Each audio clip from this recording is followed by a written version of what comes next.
Everyone, warm welcome to maths with का। मैं हूं रितु शुक्ला। कैसे हैं आप लोग? उम्मीद करती हूँ कि सब लोग बढ़िया होंगे और अच्छे से पढ़ रहे होंगे। तो जैसा कि प्रीवियस क्लास में मैंने आपको बताया था कि सीबीएसई ने 10th क्लास और 12th क्लास के लिए टर्म 2 के लिए क्या किया है, सैंपल क्वेश्चन पेपर रिलीज कर दिए हैं। होपफुली आप लोगों ने वो पेपर देख लिया होगा। मैंने वो पेपर अच्छे से एक्सप्लेन किया है। आज क्या करेंगे, आज हम लोग पेपर को सॉल्व करने की शुरुआत करेंगे। तो एज वी नो कि ये पेपर 3 सेक्शंस में डिवाइड है, ए बी सी। तो आज सबसे पहले सेक्शन ए को सॉल्व करेंगे। ये सेक्शन ए का क्वेश्चन नंबर 1 है। इसमें आपको 2 चॉइसेस गिवन है। जिसको ये पहले वाला क्वेश्चन आता हो वो ये क्वेश्चन कर सकता है। अगर आपको ये क्वेश्चन नहीं आता है then you can go for this question, right. तो आपकी मर्जी है, आप दोनों में से कोई भी एक क्वेश्चन सॉल्व कर सकते हैं और ये आपको 2 मार्क्स देगा। ठीक है, मैं दोनों ही क्वेश्चन सॉल्व करके दिखाऊंगी सो दैट आपको इनका सॉल्यूशन पता चले। आपसे रिक्वेस्ट है कि मेरा सॉल्यूशन देखने से पहले आप इस क्वेश्चन को खुद से सॉल्व कीजिएगा सो दैट आपको आपकी वीकनेस एंड स्ट्रेंथ पता लग सके। फिर उसके बाद मेरा सॉल्यूशन देखिएगा।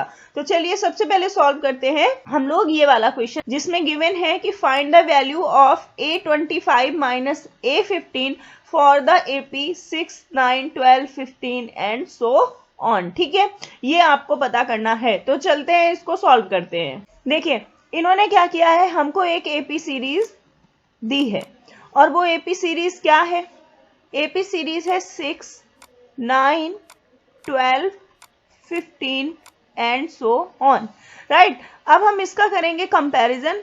किससे कंपैरिजन करेंगे? A1 A2 से कंपैरिजन करेंगे। तो 6 हो जाएगा A1, 9 will be A2, 12 will be A3, this is A4 and so on. ठीक है, अब हमें ये पता है कि जो ये A1 होता है ये क्या होता है, ये A1 होता है फर्स्ट टर्म। और इसको हम क्या लिख सकते हैं, इसको हम A भी लिख सकते हैं। चाहे आप A1 कहें चाहे आप A कहें, दोनों बातें एक है। और जो फर्स्ट टर्म होता है वो क्या हो जाएगा यहाँ पर, वो हो जाएगा 6। जो सबसे पहले लिखा है वही हो गया आपका फर्स्ट टर्म। अच्छा ठीक है, इतनी बात हो गई। अब आपको क्या चाहिए, अब आपको चाहिए कॉमन डिफरेंस। कोई भी एपी का सवाल आएगा सबसे पहले तो आपको यही 2 चीजें पता करनी होंगी, राइट। अब कॉमन डिफरेंस की बात करें तो कॉमन डिफरेंस कैसे पता चलता है, जब कोई 2 कॉन्जिक्यूटिव टर्म्स का आप डिफरेंस लेते हैं वो डिफरेंस कॉमन डिफरेंस होता है। और वो डिफरेंस हर जगह आपको सेम मिलना चाहिए। मैं क्या बता रही हूँ, मैं ये बता रही हूँ कि अगर आप A2 माइनस A1 करें या आप A3 माइनस A2 करें या आप A4 माइनस A3 करें, ये सब डिफरेंस क्या होने चाहिए, इक्वल होने चाहिए। ठीक है, तो D की वैल्यू यहाँ पर हर जगह इक्वल ही होगी क्योंकि ऑलरेडी उन्होंने बोला है कि ये अर्थमेटिक प्रोग्रेशन की सीरीज है।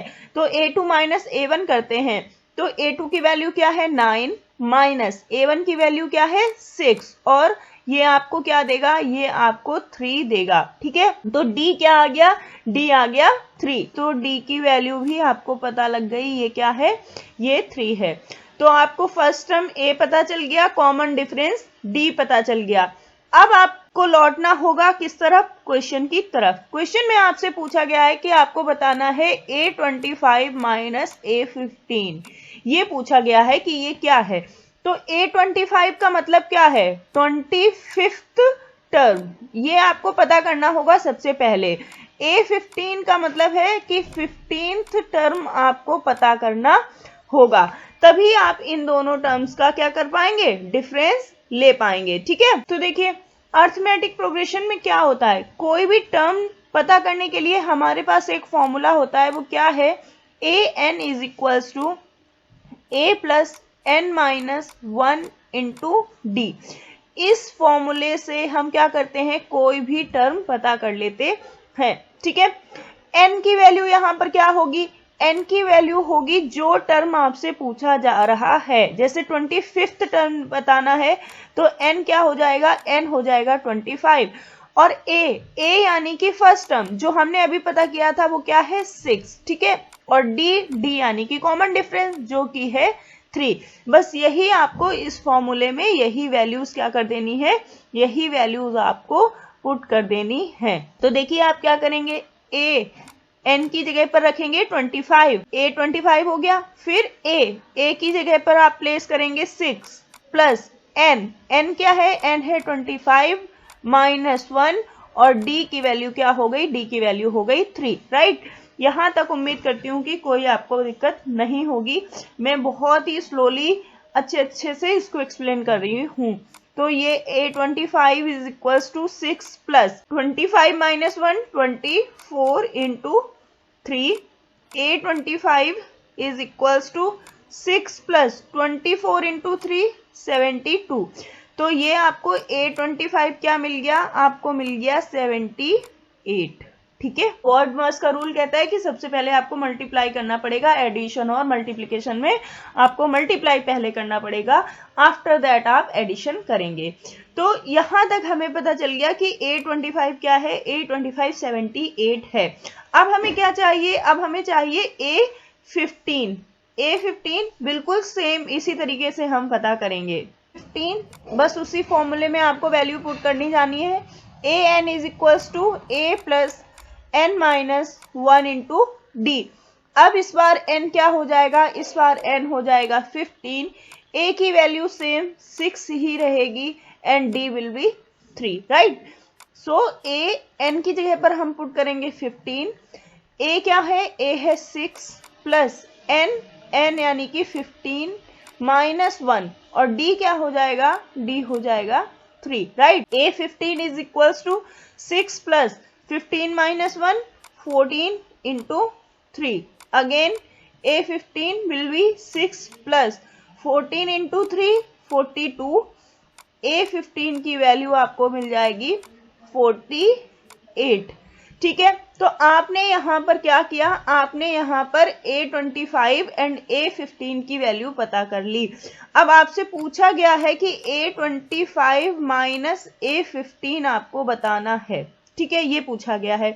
तो चलिए a25 माइनस a15, a25 यानी कि 25th टर्म आपको क्या मिला था, 78 मिला था, माइनस a15 क्या मिला, 48 मिला। Again a25 minus a15 will B 8 से 8 सब्ट्रैक्ट होगा 0 एंड 7 से 4 सब्ट्रैक्ट होगा 30। तो 30 will be your final answer.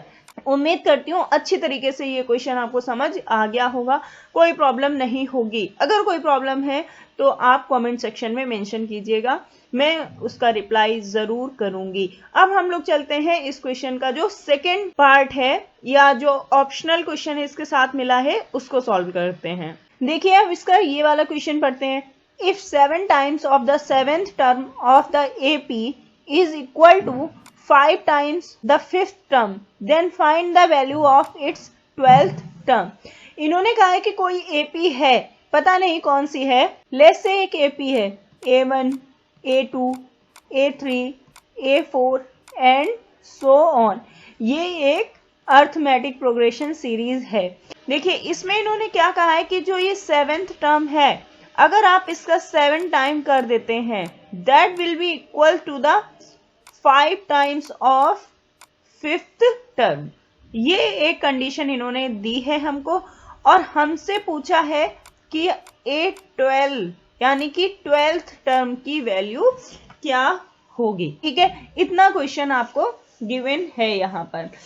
तो चलिए करते हैं अब हम लोग। अगर आप मुझे एक बात बताइए, A7 जब हम कोई टर्म पता करते हैं तो हम एक फॉर्मूला पुट करते थे an is equals to a plus n minus 1 into D. ये फॉर्मूला पुट करते हैं हम लोग कोई भी टर्म पता करने के लिए। तो अगर मुझे A7 पता करना है तो मैं क्या करूंगी, जो इसका फर्स्ट टर्म होगा a वो पुट करूंगी, n की जगह पर प्लेस करूंगी 7 माइनस 1 और d जो भी कॉमन डिफरेंस आएगा वो पुट करूंगी।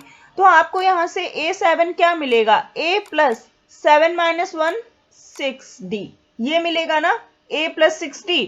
तो क्या मैं यहाँ पर 7 इंटू a प्लस 6d नहीं लिख सकती हूँ? Yes I can.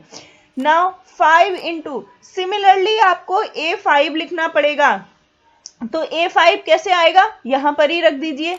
A plus n की वैल्यू अगेन अब क्या हो जाएगी, 5 हो जाएगी, -1 इंटू डी, ठीक है, ये हो जाएगा। तो आपको क्या मिलेगा, 7 into A plus 6d is equals to 5 into A plus 4d, ये आपको मिलेगा। अब आप मल्टीप्लाई कर दीजिए, 7 का a से मल्टीप्लाई करेंगे तो 7a प्लस 7 इंटू 6 42d, 5 का a में करेंगे तो 5a plus 5 into 4 20d। a वाले टर्म एक साइड कर लीजिए, तो 7a minus 5a 20d minus 42d, यहां पर आपको क्या मिलेगा, 2a इज इक्वल्स टू, अब देखिए 20 और 42 का जो डिफरेंस होगा वो 22 होगा, लेकिन बड़ा नंबर नेगेटिव है इसलिए यहां पर आंसर नेगेटिव आएगा, राइट।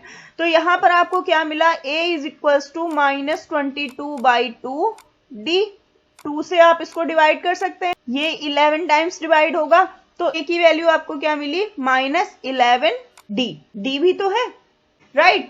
उम्मीद करती हूँ समझ गए होंगे। अच्छा, अब ये जो a is equals to -11d है, इसको क्या आप ऐसे नहीं लिख सकते हैं, देखिए ये आपको मिला a is equals to -11d, क्या आप इसको इस तरीके से a plus 11d is equals to 0 नहीं लिख सकते हैं, लिख सकते हैं ना, उम्मीद करती हूँ समझ गए होंगे। अच्छा, अब एक बात सोचो, ये a प्लस 11d क्या है, आपसे 12 टर्म पूछा गया, अगर आप 12 टर्म को सॉल्व करेंगे तो कैसे सॉल्व करेंगे, a12 is equals to a आपका फर्स्ट टर्म हो जाएगा, n की वैल्यू 12 हो जाएगी, -1 इंटू d, तो a12 is equals to a plus 11d होगा कि नहीं होगा, जो आपका 12th टर्म है वो a प्लस 11d ही है। तो आप ये a प्लस 11d की जगह पर a12 प्लेस कर सकते हैं ना, और इसकी वैल्यू क्या हो जाएगी, इसकी वैल्यू हो जाएगी 0, and this is your final answer. Hopefully ये दोनों क्वेश्चंस आपको अच्छे से समझ आ गए होंगे। मैंने एक एक स्टेप बहुत ही बेसिक तरीके से एक्सप्लेन करने की कोशिश की है, जिससे कि आपको कोई प्रॉब्लम ना हो। फिर भी कोई प्रॉब्लम है तो do mention in the comment section. अगर आपने चैनल सब्सक्राइब नहीं किया है तो चैनल सब्सक्राइब कर लीजिए, बेल आइकन प्रेस कर लीजिएगा, सो दैट नोटिफिकेशंस टाइम पर मिलते रहें। और हाँ, अगर आपको मेरे एफर्ट्स पसंद आ रहे हैं तो don't forget to like and share, right, जिससे कि दूसरे लोगों का भी कुछ फायदा हो सके। अब मैं आपसे नेक्स्ट क्लास में नेक्स्ट क्वेश्चन के साथ मिलूंगी, तब तक के लिए do practice and have a nice day.